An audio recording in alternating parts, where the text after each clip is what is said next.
PTT members, as Karen said, I should not get on Twitter when I have to do a stream. That was very funny, Karen. You're right. I was on Twitter. Is the new Dr. Sleep trailer out? Damn it, I'll have to react right after this. Unless you saw it in front of it. I saw it chapter 2 again last night with some friends, and I was getting snacks, so I missed some of the trailers, so maybe that's when it played, but otherwise it didn't play in front of my showing. But anyway, yes, I should not, Karen, you're right, get onto Twitter, but I was on there because I was trying to get the last photos for the ticket montage today. It chapter 2 is not looking good, but we'll talk about that on Movie Math. Movie Math might not go up today. I'm going to be editing it today. It might not go up though until early, like before noon, maybe tomorrow, or sometime tomorrow. There's just some special stuff with this episode that's delaying it just a little bit. Danielle, you saw it in front of it. Okay, good. So hopefully it hasn't debuted yet. They'd probably drop it, I think, around noon. Hey, Superstorm, glad you remember. Welcome. We have a lot of really interesting stuff to talk about today. And then, of course, as always, for those of you who are new to streams, what we do is the final 10 minutes of the stream is you can ask me anything that you would like. I can see a number of you didn't have this Dr. Sleep trailer in front of their movie. I think Warner Brothers, we'll talk about this on Movie Math today. Warner Brothers thinks like they were having a rough time before. I think with their new PR strategy, the way they're handling it, it's going to get real bad. Like they thought they were having trouble like over the summer. I think they blame maybe people for like saying bad stuff about Godzilla and Detective Pikachu. I actually thought those were two very solid films. I can understand the criticisms of Godzilla, but I thought Detective Pikachu was really fun. But I don't think it was the way that the internet talked about them that was necessarily the situation. Yeah, the Dr. Sleep trailer will be online today for sure. I'm not sure what time, Grismeyer. All right, so everybody, welcome to today's live stream. Thank you so much for being a member. We have some very exciting stories to talk about today. And two of them are actually kind of DC related. Isn't that nice? Although all three of these individuals are in DC, right? All right, so let's get to the first. Before we do that, of course, we got to do the usual. Where are you streaming from? So where are you watching from today? Where's everybody watching from today? Mika is in Derry, Indiana. It's Derry, Maine, Mika.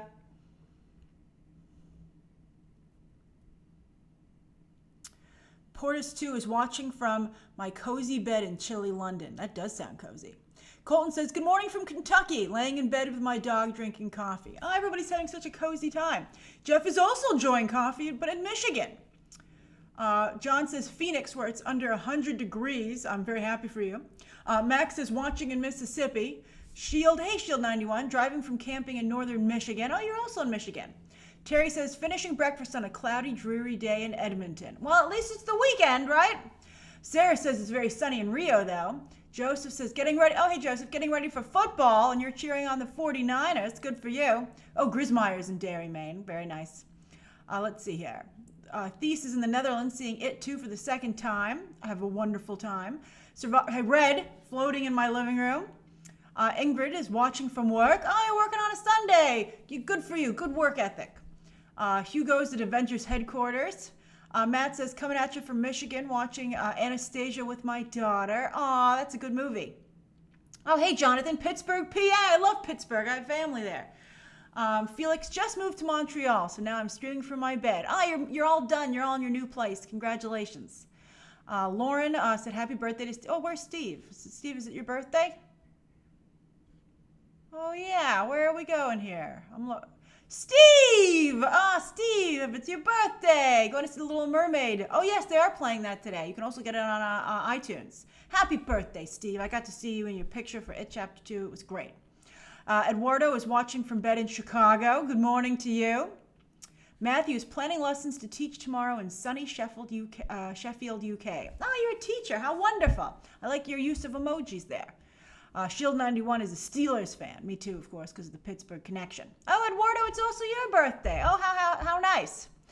All right, everybody. So thank you again for joining me. Let's get to today's 3 stories. And then, of course, for the final 10 minutes of the stream, you may ask me anything that you would like. All right, story number 1. Bam! Look how happy Todd Phillips is. He got the Golden Lion, which he's holding right there, which is the equivalent of Best Picture at the Venice Film Festival. He's so happy. Look, and that's a great photo. Look at his head's just perfectly in the 6 on the 76th Venice Film Festival logo. That's really nice.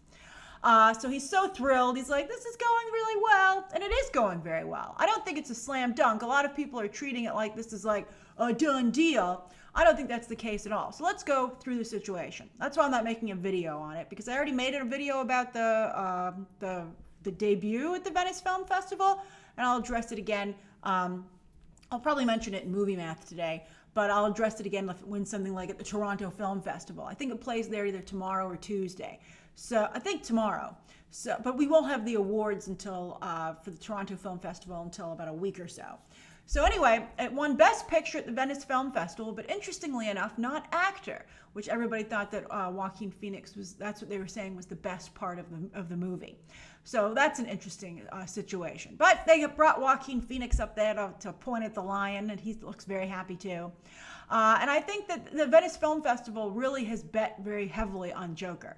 Even before the festival started, you might recall that the head of the festival was saying it was an amazing Oscar-winning film.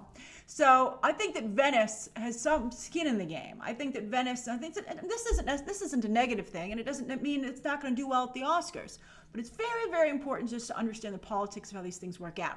So I think after A Star is Born played at debuted at Venice last year, and that worked out very well for Venice. I think Venice loves having this Warner Brothers relationship, and they were like, we're going to get the debut movie every year from Warner Brothers at their big star-studded awards fair. Hey, Chris. So the idea is that Venice wants Warner Brothers to like them as a festival. So I think that that's part of what's going on here, and they're developing a beginning of a beautiful friendship between the Venice Film Festival and Warner Brothers, which is nothing wrong. Again, nothing wrong with that. It's very clever of Warner Brothers, but you just have to factor that in to the situation. That's why I said it's important to see what happens at TIFF. The Toronto Film Festival, if it does well there, if it wins an award at TIFF, then it's like really starting to become legit. As I just tweeted somebody today, I think the final Rotten Tomatoes score will be very important. Right now, it's only in the 80s. Although, as some of you pointed out, Green Book won, and that was in the 70s as a Rotten Tomatoes score. Although I think Green Book had a really good Oscar narrative, the whole driving Miss Daisy, flipping it around thing. That was brilliant. That's what everybody voted for. And I don't know if Joker has that kind of story. I think Robert Downey Jr. has that story, which is why I feel he's still a contender for an acting nomination. But anyway, I think we have to see what the box office is. And I also, because for instance, if the box office is mediocre, then people are going to feel that the film festival's not. Well, Karen, TIFF is the Toronto International Film Festival. So I think you have to, what's the situation? What is the audience reaction going to be? If the audience is then suddenly Joker does not become a ratings grabber for people tuning into the Oscars. When Joker won at Venice yesterday, it never trended, which I thought was weird. So, these are all things that you have to pay attention to. And you have to see what other films come out and if they're what quality they are. What's their Oscar narrative, right? What's their political situation? The Oscars are a very difficult situation, and you have to see how they come together. But Joker is definitely a contender. I'm just telling you that it's not like a slam dunk. You shouldn't treat it as a slam dunk. It's in contention, and it's going very well for it, but it's by no means done. I mean, as Liam pointed out, the other big winner was Roman Polanski, which is not a great look. So, maybe his film is good, but, I think it's interesting. Roman Polanski, I think he knows it'll never see the light of day in the United States. It's a French language film, in fact, starring Jean Dujardin, Oscar winner himself. So anyway, I think it's really, really interesting. All right, so, by the way, I wanted to point out the fact that some people said, hey, Karen, when's TIFF? TIFF's going on right now. Yeah, Grismeyer just pointed it out. With Robert Downey Jr., some people are saying, well, hey, Hugh Jackman should have won if Robert Downey Jr. can win. You guys, it's not, the Oscars aren't like an award they give out in school. It's political. It's like Hugh Jackman does not have the level of Robert Downey Jr. has. Hugh Jackman He was, I believe, nominated for Les Mis, but he's not nearly regarded as an actor like Robert Downey Jr. has been. Hugh Jackman made some really bad Wolverine movies, like really bad. One in which he streaked in, which everybody enjoyed. But, it's hard to take him seriously then as an actor, even though I thought he was very good in Logan. And to be fair, Logan was nominated for screenplay. Danielle, nobody, Fox did not make the effort to really campaign for Logan aggressively. That's the other thing, Danielle. Thank you for pointing that out. It's the studio has to say, we're going to go to the mat for you and spend the money. Like, people are starting to say that Jennifer Lopez could have a legit chance of getting nominated for an Oscar for Hustlers. I'm seeing the movie this week, so we'll see. But I think the situation is that that's a Styx film. Does Styx even have the money and the connections to get her a nomination? It might be a no-go just for that reason. So I think Kevin Feige has the connections thanks to Black Panther, so I think you're going to see Marvel movies do very well. Also, as I pointed out in my video on Robert Downey Jr. that I made when Endgame came out, for actors to be able to claim responsibility for the most successful franchise of all time and say it wouldn't have worked without this actor, that would be big for them. So I see if they start to shape it that way, that it could work. I'm not saying it's a slam dunk either, but I'm saying you shouldn't say it's a ridiculous situation. And Hugh Jackman didn't have a shot, not even a prayer.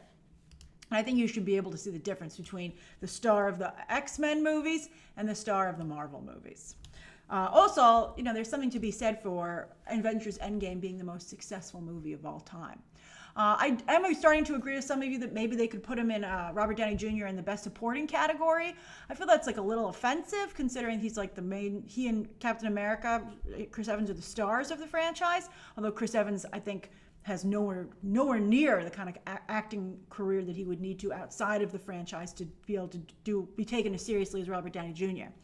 But does Robert Downey Jr. want an Oscar or not? All right, so let's see. That's the first story of the day. So Joker continues to, I don't think Joker is like done, but it continues to stay alive and move forward. All right, Robert. Oh, first time making the live stream. How wonderful. All right, so second story of the day. Patty Jenkins. Patty Jenkins just signed herself a sweet, but still little, television deal with Netflix. The streaming wars are heating up. Everyone's trying to get as much talent as they can. But Netflix, I think, is one of the more difficult streaming services because they don't advertise their shows. Like, for instance, The Spy started on Friday. I'm halfway through it already. I watched 3 episodes in one night. It's amazing. It's the Sacha Baron Cohen, like, Middle Eastern James Bond, but it's based on a true story. So I feel bad that no one's really advertising The Spy, so it's up to word of mouth to really get people to care about it. So Patty Jenkins, I think she's better off than she was on TNT with I Am the Night, because no one cares about TNT, but I don't think she's out of the woods just yet. Now her deal is a small deal. It's about $10 million for 3 years. Now that's nowhere near the hundreds of millions of dollars that Shonda Rhimes and Ryan Murphy got, but they're of course TV titans. And they have very lucrative deals at other places, and so Netflix had to lure them away. Patty Jenkins, her phone ain't exactly ringing off the hook. She has a lot of respect, but I Am the Night, no one paid any attention to it. I recently watched it this summer because I needed something to watch, and I gotta tell you, it was fantastic. And I felt bad that it didn't get more attention when it came out. It was really good. It made up some stuff, like the Chris Pine character is totally fictional, but still it was really well done. And Patty Jenkins herself directed some of the episodes. She also produced it. And that's what this deal is for. That she did. It was a very good show. But this deal is for her to produce television series for Netflix. And also, she's not personally getting $10 million. That's what this deal is worth for her company. So remember, Patty Jenkins has to pay all of her executives. She has to, pay for the rental space for the office, the operation costs to have an office. So this is a nice deal for her, but she's probably not pocketing, anywhere near $10 million. And also, of course, whoever brokered the deal for her gets a cut. Her agent, her manager, she has to pay a legal fee. So, but she might get maybe $1 or $2 million off of it, maybe. Okay. So anyway, this is very cool. I'll be interested to see what she does. I think that Wonder Woman should never have been delayed to the degree that it was. I think that now it's in a really difficult spot. Hopefully it's amazing. Sometimes it looks really good. Sometimes we're a little nervous about it. They said that the poster was fantastic. The ad campaign will begin in December. There will likely be a trailer in front of Star Wars, maybe Jumanji, but probably in front of Star Wars. But a Black Widow trailer is going to come out the same month because the movies open just a month apart. And so I'm sure Black Widow will have a trailer in front of Star Wars. So it will begin, these two movies unfortunately mirroring each other. And I said that I felt that Wonder Woman moved to get away from Captain Marvel to some degree, also because apparently it needs a lot of reworking. I mean, they reshot it and then they recently just started reshooting it again. So, but reshoots can save a movie. Rogue One, I think Birds of Prey can only be better with Chad Stahelski's involvement. And then also, by the way, some people are like, oh no, Birds of Prey is only getting new action sequences. They brought on a new editor since I tweeted about it. They brought on a new editor and they flew Gail Simone to the set to advise. They're not advising for just action sequences, and they don't get a new editor for action sequences. I mean, that certainly helps there, but the movie Birds of Prey is being massively reworked. But who cares if these movies turn out great at the end? Then it'll be wonderful that they did all that. But DC's really struggling, really struggling. So I hope that Wonder Woman 1984 is good. Patty Jenkins must be sweating it out big time, boy, if her movie needed to be shot 3 times. Oh my God. All right, so that's the second story of the day. Now, the third story of the day, speaking of streaming services, is that, as I just said, there's a war for talent, and Joseph Gordon-Levitt is the latest acquisition, and he's gone to Apple. Now, it's interesting because where has Joseph Gordon-Levitt been, for Pete's sake? The last thing he did was Snowden in 2016. He's been here and there a little bit, but he really hasn't been working at all. He's trying to get into directing, as you might recall. I thought he did some good stuff. He did Don John, but Christopher Nolan had said to him, hey, you know what? I think that you should only direct and not star, to get the hang of both sides of it. And usually when an actor moves to directing, they either won't be in the movie at all, like when Ben Affleck did that film where his brother starred, Casey Affleck, about, I forget the name of it, but it was about someone who was kidnapped or missing. That was the first thing that he did, and then he started to put himself in it. So that worked. Or sometimes you can put yourself like in a supporting role where you don't have to do as much acting. But I thought he did a good job with Don John, but the movie didn't get a lot of attention and didn't do particularly well. But anyway, he's back, baby. So Lauren says he has a podcast. That's great. And his personal life has been moving along. He had 2 kids, one in 2015, one in 2017. So, he's been building a family. So good for him.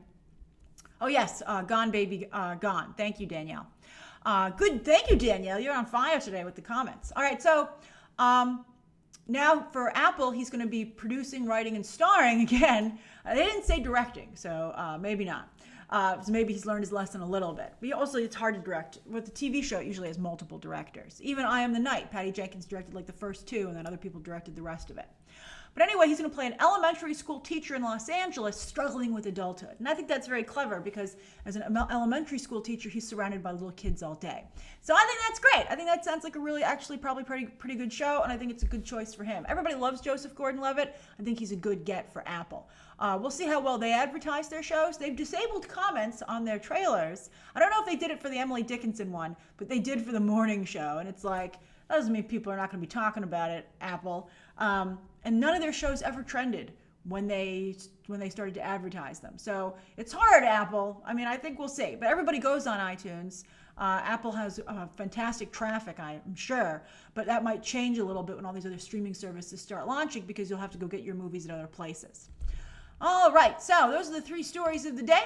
It is 11:04, so we'll go till 11:14, and then I've got to get to movie math.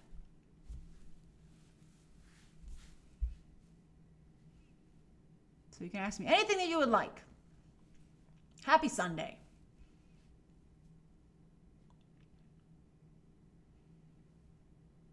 There's always a little bit of a delay. I think you guys are like 20 seconds behind me. Okay, Survivor of Storms, Red says, with Birds of... I met Red at the Game of Thrones event. I selected him as one of the winners, so that's why I always say Red when I'm talking to Survivor of Storms. Okay, with Birds of Prey on February 7th and the Oscars on February 9th, do you think DC can have a strong comeback in February? Or a very embarrassing February. I don't think either of those things, Joker at the Oscars or Birds of Prey, are a slam dunk. I think we have to see how it looks closer to the date. I think that's interesting that they're the same weekend. That could detract from Birds of Prey's box office if everyone's like, oh, I'm going to watch the Oscars because I want to see Joaquin Phoenix win for Joker. So we just have to see how everything moves along. Marcus said, cursed child movie news. So I told you that they were developing it and that Warner Brothers wants to make that movie. So that means they're working on getting that done. I didn't say it was going to be announced on that day, and I didn't say that it was 100% happening. But I think that's what, from what I'm hearing from my sources, that's what Warner Brothers wants to do to fix their Harry Potter situation, because it's definitely a disaster. Fantastic Beasts is not doing well. I also heard that if the next Fantastic Beasts doesn't do well, they'll only make 4. They won't make 5. Let's see here.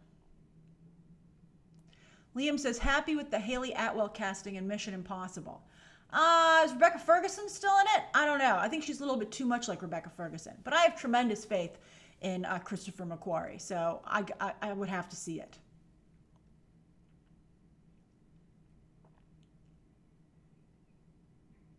Matt, elliptical, definitely.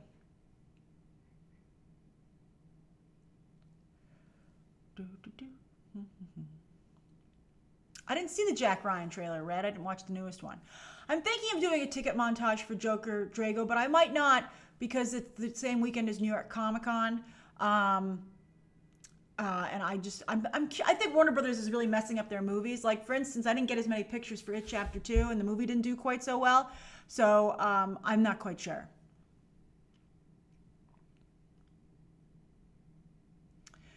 I'm not sure, Dave, film fan, how much Apple TV will cost. Maybe they'll have you just buy the season. Maybe they won't cost Apple. Maybe Apple TV will, be a la carte. Abner says, would Disney Plus be profitable even if it stays at $7? I think it depends how many people sign up. Because then it would be profitable because it's a volume business. So they could get so many people that sign up that it's worth the money. I mean, I'm locked in for 3 years at $3.99 a month, which is nuts. So they're not going to see any additional money from me for 3 years. Joseph, I didn't see the positive reactions for Jojo Rabbit on Twitter, but they don't surprise me at all. I think that there are certainly people who are going to really be behind that movie. The question is, how do the masses react to it? Thanks, TJ.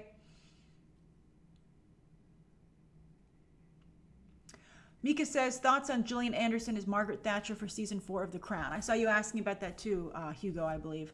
Yeah, Hugo just asked about it again. I think she's great casting. I think that Margaret Thatcher, I see a lot of vilifying of her. I don't like that we've gotten so against everybody, like conservatives and, liberals. And, I've told you I'm a moderate. I think everybody deserves courtesy and respect. I'm not 100% familiar with the policies of Margaret Thatcher, but she's being treated like she was like a female Trump, and I don't believe that was the case at all. Trump, of course, being a very special situation and totally in the extreme and abnormal. So I didn't appreciate that, but that's social media. Twitter's becoming pretty toxic. I'm surprised. I think that Twitter was not policing itself because the people who are extreme and toxic probably use the service the most, but I think it's getting so bad that I think that they might start having regular people go off of Twitter, and so Twitter might eventually have to do something about it. Karen, Iger all day. I think Michael Eisner did a horrible job with Disney, and I was very happy when he eventually left the company. I'm sorry to hear that, JM84.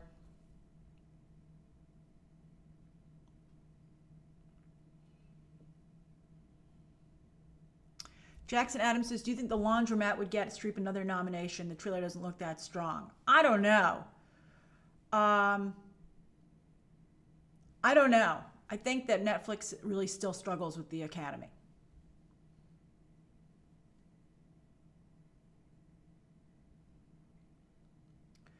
Cedric, I don't know anything more about Young Avengers than I've tweeted, that they are, Disney's looking at it, Marvel's looking at it. They're not sure if they want it to be a movie, but they're also not sure if they're also not sure if they wanted to. Danielle, that's very disturbing. You should never celebrate anybody's death. Yeah. Let's see here. I do not like roasted chestnuts, Dane. That's a very interesting question. Ingrid says, so I work in a movie theater and we're expecting quite a bit of a turnout for Hustlers next week. How much would it make for opening weekend to be considered a success? That's a great question, Ingrid. I think anything with a 3 in front of it or more would be wonderful because a lot of movies recently have opened in the 20s, so But if it could get a 3 in front of it, I think that would be fantastic. Alex, the next watch along is September 17th, a Tuesday, for Spider-Man Far From Home. Let's see here. Jackson, I'm not sure about the festival screenings and Joker's box office debut. I'm not sure. I think there's like interest in it, but I think that this is a month draw out is really long. I got to see it for myself first. I haven't seen it yet. Mika says, thoughts on Robert Pattinson's comment about the Joker. We don't know what his comment was. Everybody's speculating about it. It's ridiculous. There's no way that they could crossover because the Joker, Joaquin Phoenix's Joker is in 1982, as many of you have pointed out, which is actually the year that The King of Comedy was made. So that's another reference to that movie. So there's no way that they're in the same universe, which I think was an unfortunate choice. I didn't hear about that Julia Child series with Joan Cusack on HBO. That sounds fabulous to me. I will definitely watch that.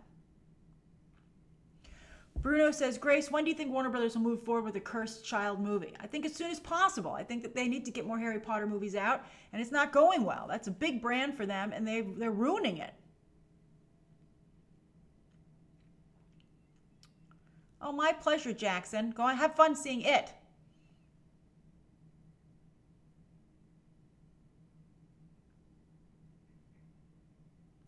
Brooks Ray Hammett says, do you think Pattinson should start using social media to help get people excited for Batman?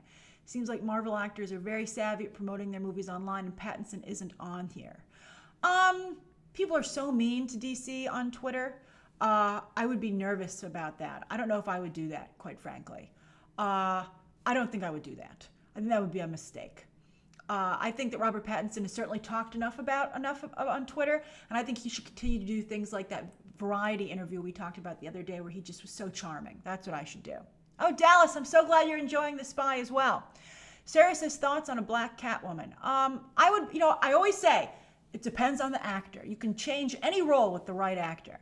So I would have to see who the choice would be. Janelle Monáe could, I think, do anything, but I still think Poison Ivy is the better choice to race one of the Gotham City Sirens. And I think that's what you have to do. I don't think you can go any other way after the changes they made to Harley Quinn. Harley Quinn was supposed to be cute and adorable, more like Emma Stone, who interestingly some people I've seen have said should be Poison Ivy.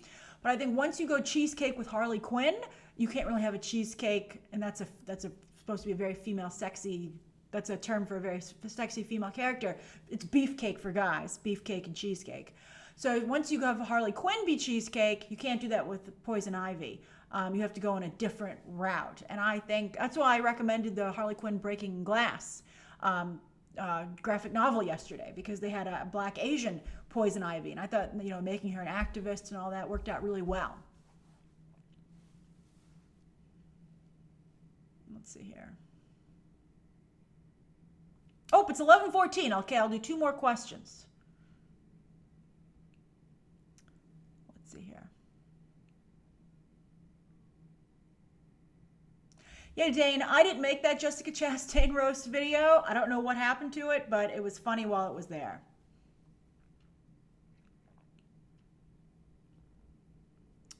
All right, one more question. Jonathan says, casting video for Pattinson's Batman. It starts shooting in January, so they should have some real casting very soon, which is why I haven't made any casting videos for it. I'm not sure what's taking so long. I think it's very tricky to cast opposite Robert Pattinson.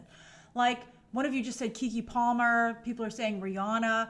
You can't, these are not the caliber of actors that's going to help lift Robert Pattinson. Like in The Lighthouse, he's opposite Willem Dafoe. That makes Robert Pattinson look good. If you put him opposite these other people, it's gonna play up the Twilight thing. You want to play up Robert Pattinson in Good Time, not Robert Pattinson in Twilight. So I think that's the situation. Yes, Kyle, I will be reviewing Watchmen, at least certainly the first episode.